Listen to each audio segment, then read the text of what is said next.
Salut, c'est Quentin, je suis avec Joëlie. Voilà, t'as peut-être perdu un proche et c'est peut-être un sujet compliqué pour toi. Faut que tu le saches que t'es pas le seul à le vivre. Et on allait interviewer des gens pour savoir un peu comment ils le vivent et comment ils pourraient t'encourager.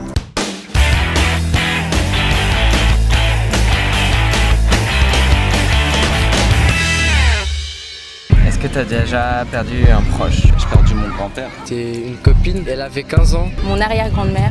Quelqu'un que je voyais très souvent. Ma première copine. Cancer dans la bouche.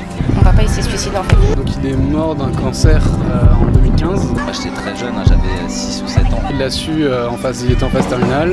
Et donc moi j'ai pas pu le voir avant qu'il décède parce que je passais mon bac en fait. Elle a eu un accident en voiture avec son père. Qu'est-ce qui t'a consolé durant cette période?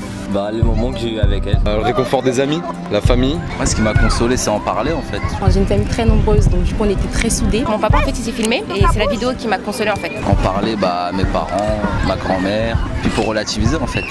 Une fois qu'on a perdu, on a perdu, on peut pas retourner derrière, mais en même temps on peut penser qu'on peut faire des choses pour cette personne-là en fait. En fait le temps il permet d'atténuer la douleur. D'entendre la voix de mon papa et de comprendre la raison du pourquoi en fait. C'est un peu ma maman, elle m'a éduquée donc du coup pour moi je me disais il fallait qu'elle parte parce qu'elle a fait son travail. Est-ce que maintenant t'aimes bien parler d'elle? Ah oui, je parle souvent de mon papa, je regarde souvent les photos de mon papa, je regarde souvent les vidéos quand il rigole ou quand il danse. On raconte les histoires partagées avec eux. J'aime bien parler d'elle avec ma famille parce que pour nous c'était un peu le pilier de la famille. C'était un bon vivant, il faisait entre 90 et 100 kilos, c'était quelqu'un qui aimait beaucoup manger. Et du coup on se souvient des grands repas qu'on faisait avec lui. Moi je suis pas quelqu'un qui parle beaucoup de choses malheureuses un peu. Ça dépend à qui je parle en fait. Si c'est quelqu'un qui était proche à elle, oui, pourquoi pas. Ça me permet de me souvenir de lui et aussi. ouais c'est ça, de faire vivre si on veut.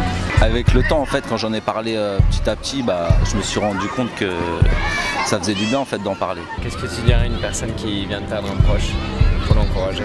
Continuer, penser que c'était pas sa faute, c'était pas ma faute non plus et continuer de sourire, continuer content, continuer à travailler pour la vie et continuer devant quoi. Je sais pas, il faut du temps, il faut toujours aller de l'avant, faut toujours faire les choses qu'on s'était dit, par exemple nos projets, tout ça ensemble, juste histoire de penser à lui, même s'il nous regarde de haut.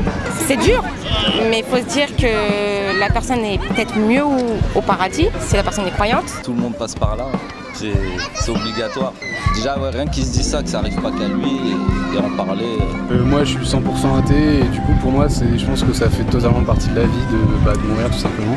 Il faut pas le prendre comme une fatalité, qu'il y a des moyens de faire vivre un peu la personne, de s'en rappeler et de garder un bon souvenir tout de même.